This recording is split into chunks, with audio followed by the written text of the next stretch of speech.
Zero energy right now. Hello and fuck cape shit. Again. Wow, it feels like it's been 1,000 lifetimes since we done the last one because so many things have happened. Because we pre-recorded like the last six, like 2 months ago. It's like there, now we don't have to do anything. This is like the come town method. Yeah, this is like Come Town, where fucking Stav is cooking a pork shoulder for 3 months straight. How can you cook a pork shoulder for 3 months? How's that possible? Anyways, as usual, these episodes are brought to you by our Subscribe Star backers. We only do this because you're getting money on Subscribe Star. But also you get a secret video. You get extra bonus secret videos on our Subscribe Star, which is quite nice. Um, but it's always nice to do these episodes, and we're probably gonna pre-record a shitload more, because we're just gonna dig through some of our old classic shitty web comics content that goes back to, in this case, you could see this one covering Penny Arcade again. This goes back to 2013. I forgot it's been that long since we were covering Penny Arcade, because Penny Arcade was sort of a sacred cow. Certainly Kind of some kind still of is. cow.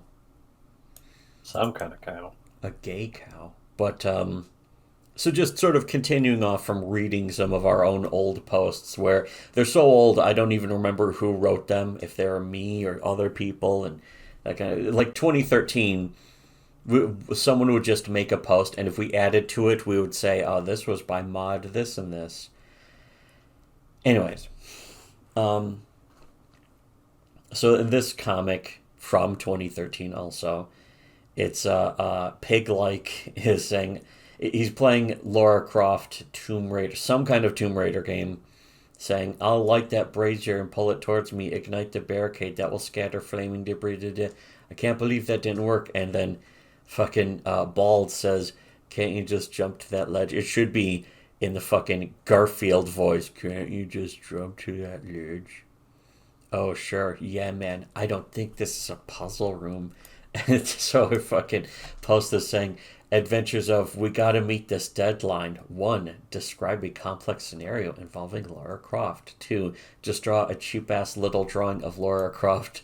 Give her odd buck teeth like everyone has, because your artist isn't capable of drawing anyone without buck teeth anymore. It's sort of like um, the open mouth actress who's like always, her mouth is always open because that's how she expresses emotion, is having her lips slightly parted. That in Penny Arcade they would just give everyone weird fucking buck teeth or an overbite or something. And what's not even mentioned here, I don't think, is the really debilitating case of side mouth here in the fucking second panel, and I think it gets worse as we go on. um But anyways, don't draw any of the actual complex scenario stuff in the actual panel. Yeah, it's funny. He's describing this complex fucking, like this thing exploded, it will fucking scatter flame debris. So what does he draw? Just Lara Croft standing there. It's like, oh, okay, gee, because that would take effort. 3, make the following panels just copy paste of each other. Pull a couple stock eye mouth expressions from your clip art folder, which is really what this looks like. It looks like a clip art mouth that was just pasted a little bit off to the side here. In fact, I can zoom in so much more thanks to the power of zooming. Oh, there. But yeah, it's fucking. It looks like it's not on there properly. It's like, what's going on? Why going on? Um, that was one thing about Penny Arcade that was that didn't really stand out back then. It was something that sort of became more evident later. Anyways, uh, 4, make the punchline involve something about how you were trying to do one thing to get through a game, but turns out you're supposed to do something else. Essentially, a punchline you ripped from your own one of your old own older comics. Comic It's done. funny. In particular though, and I recently replayed these games. I did not have this problem when I was Yeah, playing the fucking either of them. this is, I'm pretty sure this is about the Tomb Raider remake because she Yeah, looks older. She's got shit all over her. That means that fucking it's the Tomb Raider remake.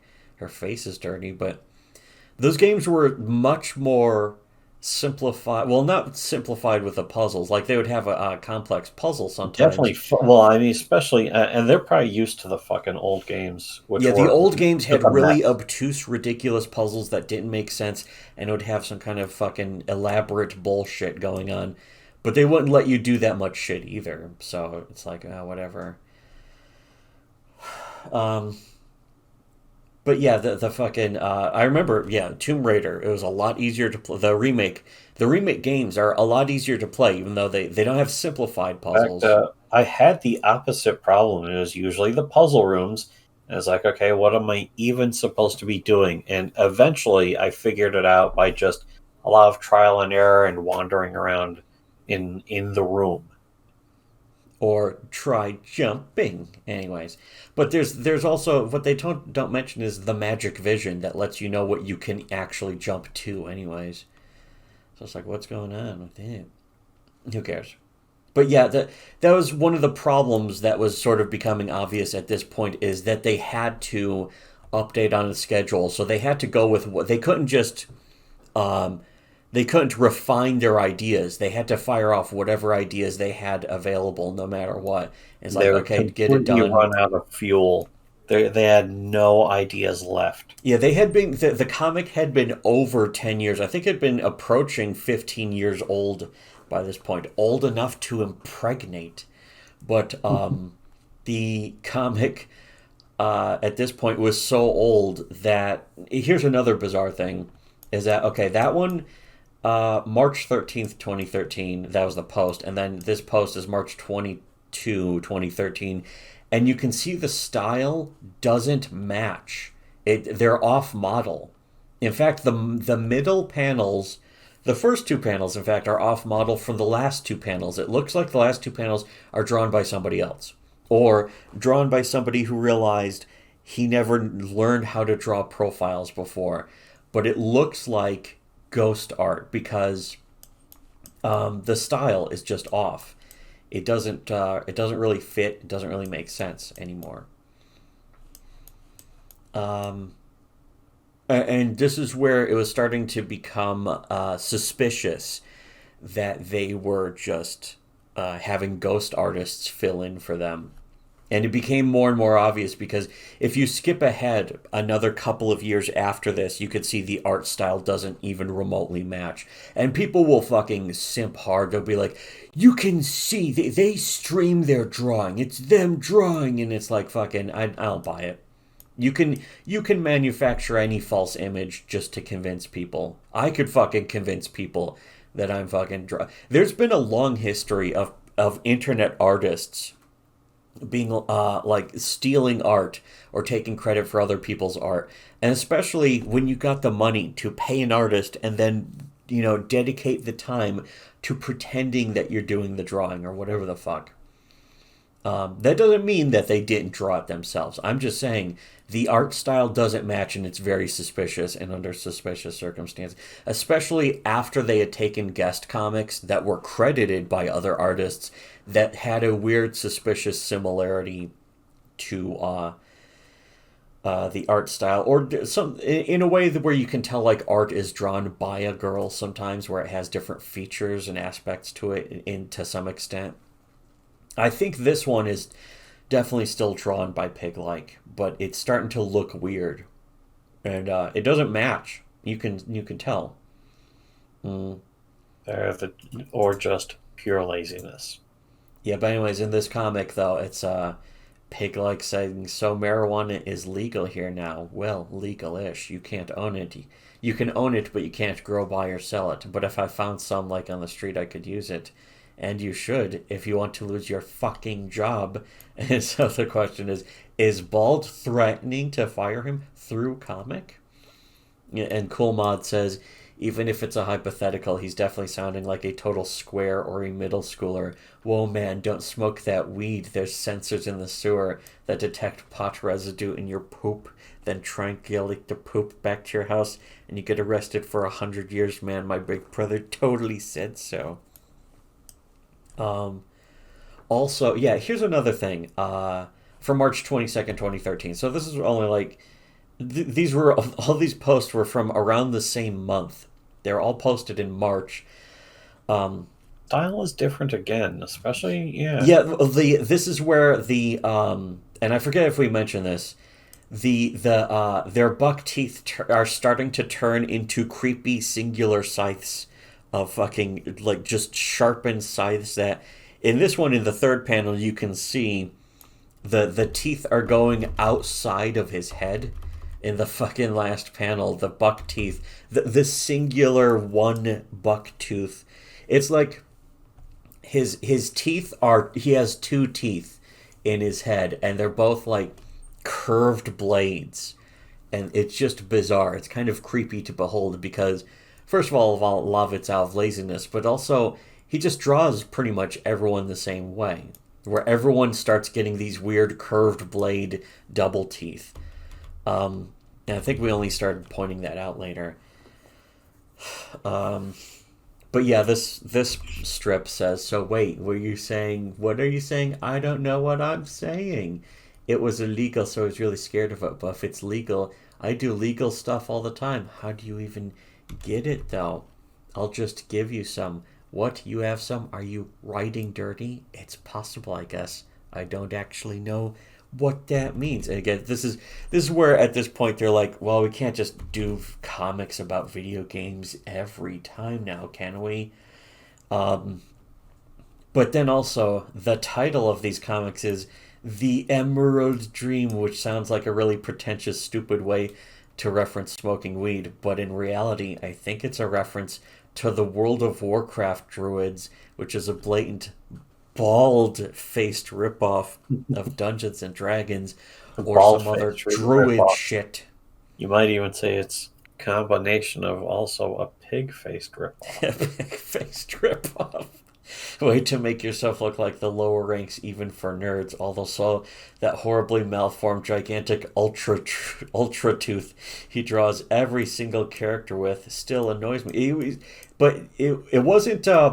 He wasn't really doing it in this. Like it wasn't as pronounced, but it was getting worse. And he starts drawing.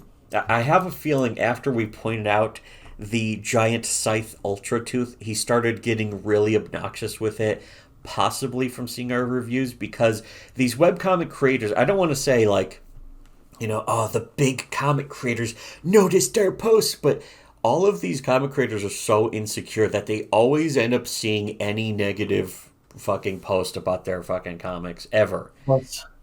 Let's face it, we were a big deal. Yeah. And we still are. It's just that's that true. we were pretty effectively shadow banned because these people are so afraid of us. In fact, that's speaking of which, the Dick Wolves controversy was really just some stupid Tumblr posts that sort of went viral and actually escaped Tumblr, and so Penny Arcade had to acknowledge it, and it led to a weird circumstance here. I think somebody, I don't know. Well, let's see. There's a link to a tweet that I think fucking also linked to the Tumblr. But it says, Pig and Bald unleashed another Dick Wolves upon the special snowflakes, and a massive blizzard is occurring on Twitter right now. These whiny SJW faggots will claim that they're not really book-burning lunatics until they're blue in the face, and yet when the chips are down, they'll happily reveal their true nature. Also, KC Green, holy fuck, this faggot needs to fucking kill himself already, Jesus Christ. Yeah, if for some reason, when it came out, KC Green just straight up jumped on the dog pile against Penny Arcade, and so I think this was a submission somebody submitted to us, and I posted it and I added the comment. Once again, put in the uncomfortable position of defending Penny Arcade here because they're pretty much right. Then again, the opposition is in favor of censorship and anti-freedom, so, hard to fuck that one up. And yet shitlibs manage to do it, don't they? Now, I wonder why that is. Now, this is tagged with, like, Gamergate. So I think this was fucking late 2014. About now. Um, it says web arch. It's, the bottom actually has a web archive link to this post. And it says 2014 1205, which is December 5th, and it says that on there December 5th. So yeah, this was 2014, and it's like I forgot if I think yeah, Pig and Bald unleashed another Dick Wolf. So I think this is over something else, but I don't know what because of course the post is gone, so I can't just go to it. I could go to the web archive, but it's like I don't know. I don't know if I care. And all these pictures in this folder in the Penny Arcade archive folder of the Shitty Webcomics Classic folder are are random. They're in random order because somebody else made them and just named them a scribble of letters and shit. But here's one from March 23rd, 2013. So going back to March in 2013. Special Snowflake Hall of Fame. I actually remember them. I talked to them on Skype because this was before Discord really even existed. So yeah, I'm reblogging a post from Special Snowflake Hall of Fame. I remember it was cool, and I think they sort of disappeared after a while, and who knows? Because I think We're one of the few people who can still be found.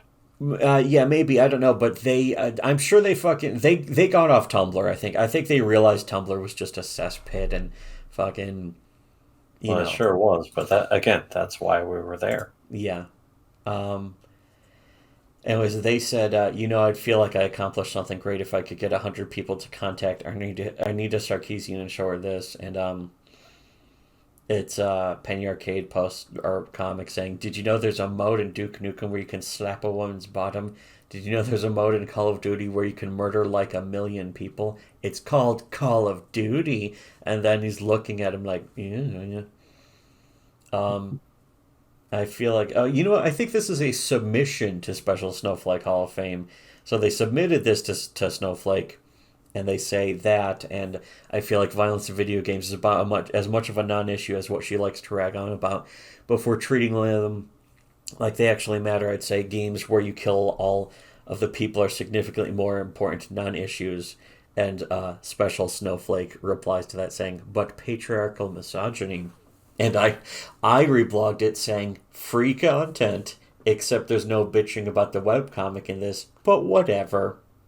And again, this was March 23rd, 2013, when this was fucking made. So Anita Sarkeesian, a year before the whole Gamergate thing, it was kind of it was known that Anita Sarkeesian was just like annoying broad who was secretly being paid by the derp state and the Globanati, that kind of shit.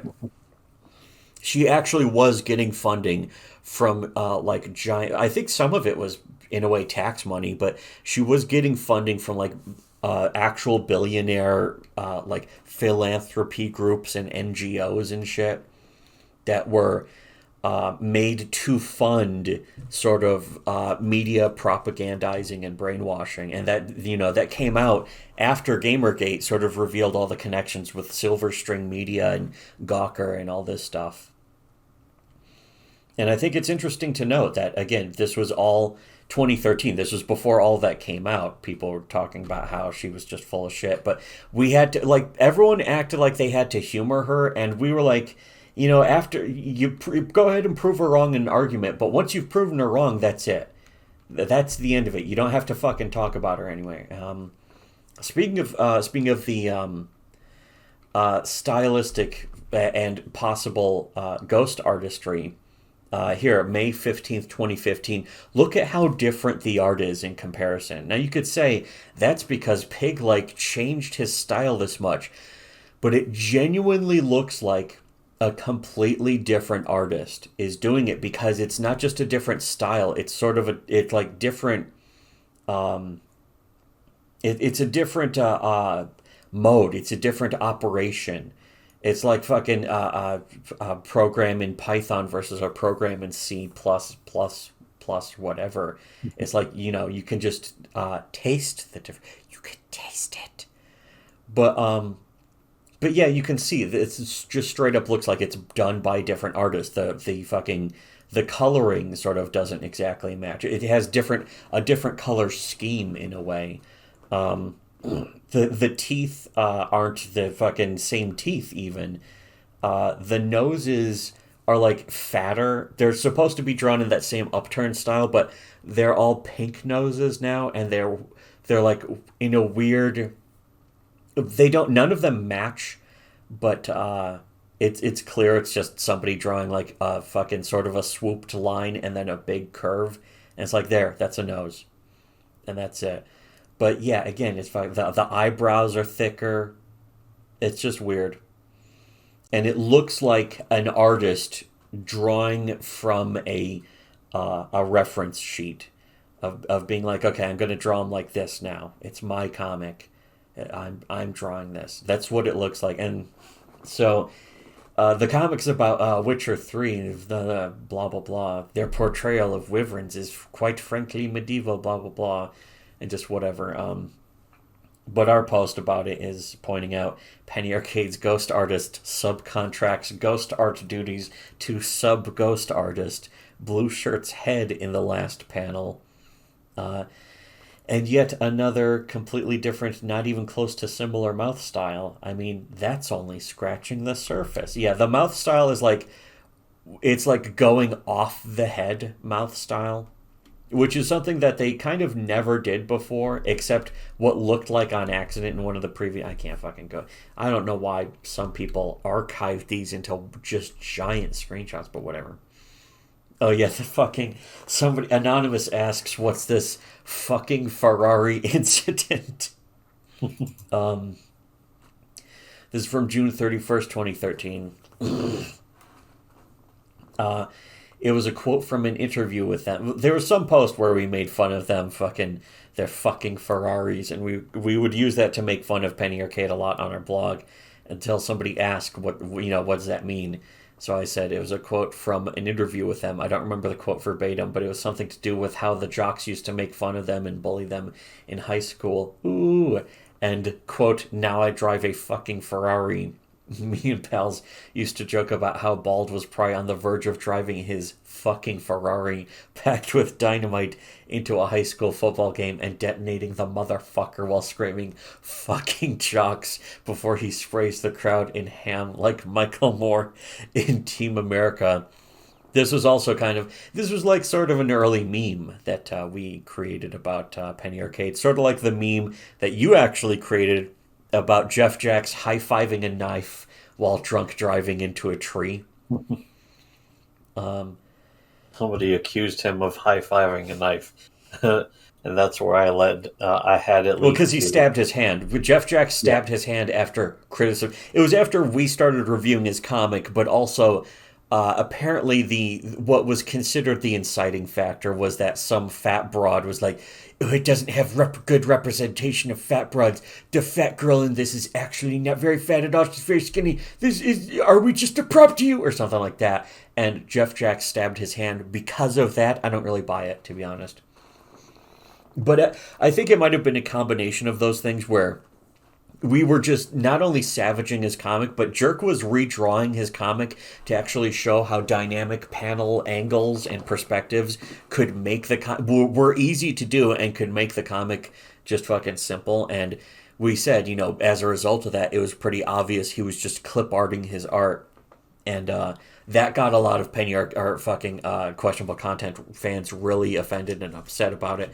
But I think it was that on one side, us saying that on one side, and then on the other side, from his side, from Jeff Jacks's side, it's you're treating the fat representation, healthy at every size, as just a prop. You're not doing it right. And I think it was like his enemies and his friends or something, both denigrating him and fucking trashing him. The thing is, we were just giving him constructive criticism, whereas his own side was just whining and complaining. And so he stabbed his hand. And I think that's why. It was the combination of it all. Which is why I noticed the first time, before anyone else wrote some kind of book about it, about how these people will fucking turn on you. They will turn on you. Yeah, that's where you were mentioning that SJWs always project. You said that long before any fucking Teddy Spaghetti or fucking Sargon. Yeah, I was using a specific objective example instead of going to, oh, this person on Twitter argued with me, so therefore it's proof.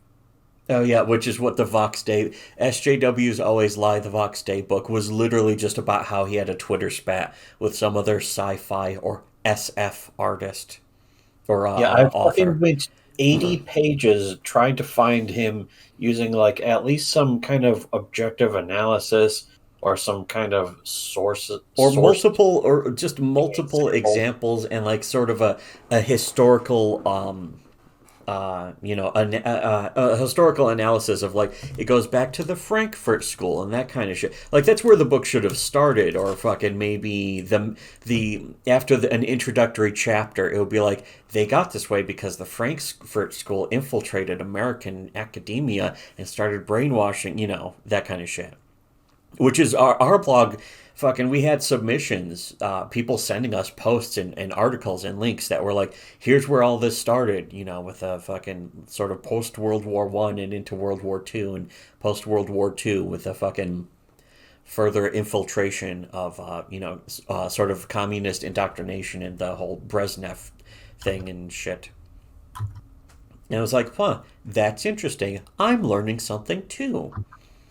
And that was definitely like if Vox Day considers himself a big important fucking writer, you'd think he would have that and source all of it and shit. Like fucking Jim Goad sources news articles all the time in his books and his fucking articles and that kind of shit. Vox Day just sources this one Twitter spat he had with one fucking It doesn't lefty matter.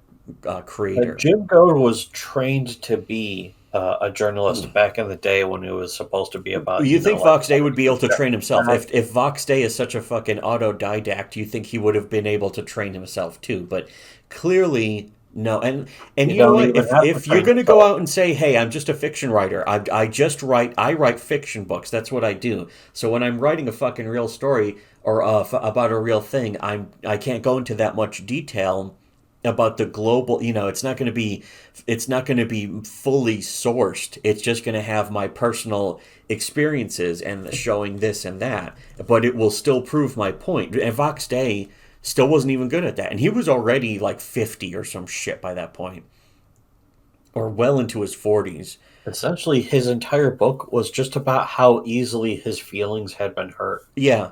It was, yeah, because he kept sinking into it instead of being like, oh, this guy's just clearly a nutbag lefty. He kept engaging, and it's like, well, then your feelings are hurt. If you keep engaging, your feelings are hurt. Just the fucking, that's one of the oldest rules of trolling, and we fucking have shown that and displayed that. Fuck, we could write a book about that, but again, we don't do that. We don't fucking write books about fucking that kind of shit. We are. That's the thing. We say, hey, we're just fiction writer. We write fucking novels or comic books and stuff. And that's one thing we've been trying to do more. So we've been gone for a while. I guess you wouldn't notice because we've been updating regularly. Even the subscribe star has been updating very regularly, and these still go up every week, which is quite nice. Um, but yeah, the one of the oldest rules of trolling, though, is that you get a bigger response out of them with as minimal effort as humanly possible, and then you win, or at least you don't come off as the person who cares the most, because once you reveal somebody else to care about something that doesn't matter. Um, and we've done that to like the big now some of the biggest YouTubers in history. We've shown how we've gotten under their skin and gotten them to have fucking meltdowns for days after we fucking have already moved on. That's the power we have, and you don't have to have a big channel. You don't have to have a big following. You just have to be able to reveal the weakness in the other person. Um, and you win. You win the game of the internet, the whole game, which is to show how irrelevant the whole the sort of the global perception of fame and status is. You reveal the concept, the human concept of status, to be moronic, and that's something that we do constantly. against other people's will. We fucking sort of game other people at doing that. It's really just about the willingness to be honest and brave. Yeah, Where if all you have to do is be level of honest. bravery. Yeah, we're also we're the bravest people. There's an element of having nothing to lose, though. But that's the thing, is that I think that scares people with status, is when someone has nothing to lose, and so they're not afraid to criticize you in front of everyone. It it sort of reveals the whole Emperor's New Clothes. Fucking, they ain't got no clothes on shit.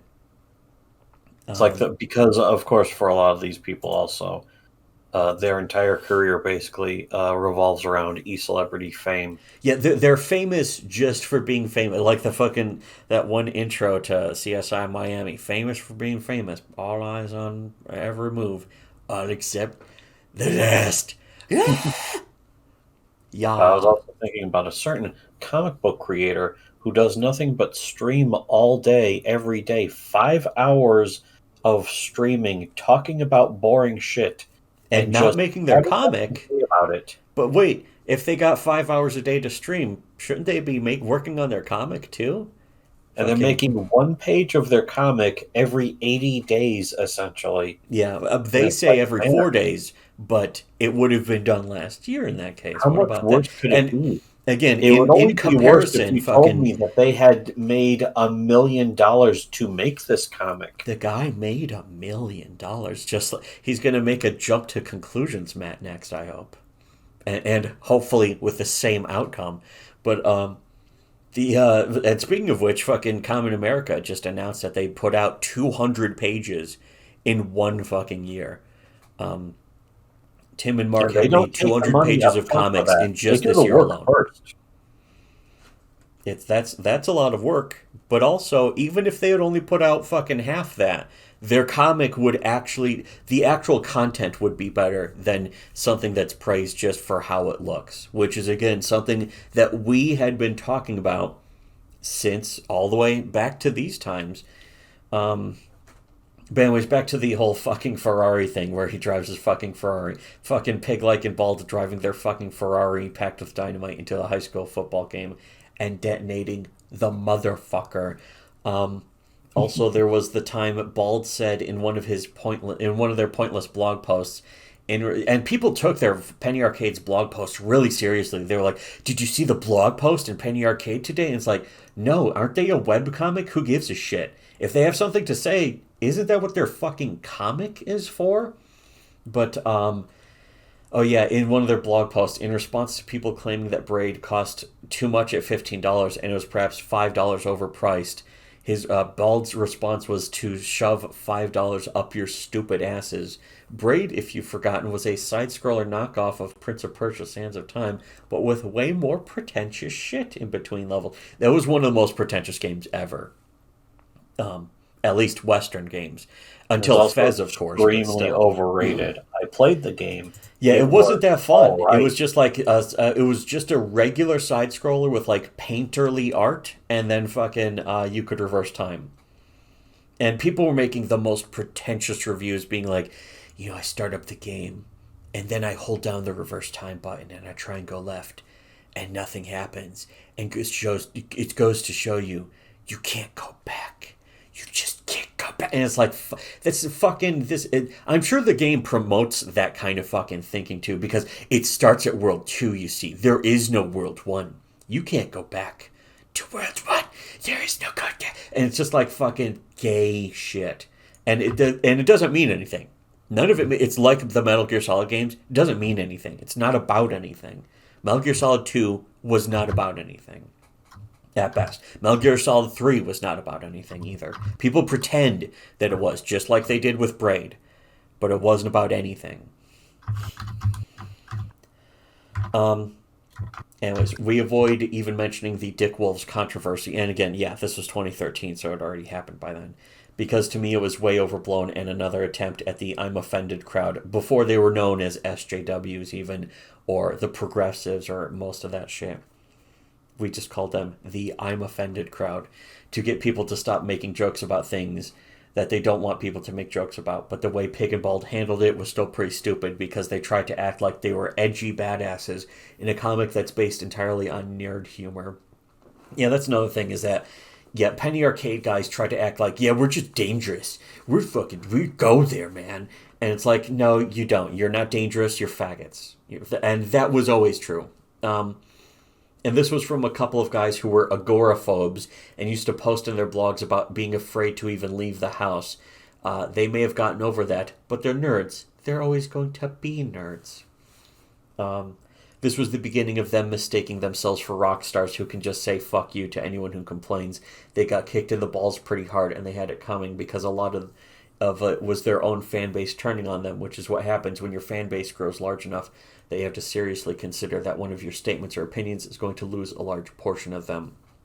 When you have a small cult, you probably won't have to worry about it so much, but when you're that close to the mainstream, the risk becomes real. And so another aspect of this is when you appeal to whiny nerds and then you offend them and they become whiny nerds at you, you really only have yourself to blame. You can't say, oh no, why are our fans turning on us when you cater to them? You can't cater to a type of person and then complain that that type of person is being that type of person at you. And that's what happened with the Dick Wolves thing, is a bunch of fucking faggots were like, oh, they joked about rape. And it's like, you can joke, like fucking George Carlin said, you can joke about anything. Anyways, that's 36 minutes. We'll wrap up. So like, share, and comment. Make sure to, you can support us on Subscribestar. You can also give us Bitcoin at the address. I like Bitcoin. Bitcoin's fucking... We have a decent amount of Bitcoin. I can always use more. You can just donate like a few bucks of Bitcoin to us. We'll hodl it. But anyways, yeah, thanks to our Subscribestar backers for supporting this. For the cheapskates getting this for free, just make sure to like, share, comment, subscribe, unsubscribe, unlike, relike. Manipulate the fucking malfunctioning algorithm of this fucking complete imploded train wreck of a site. And remember, should have listened to Shitty Webcomics.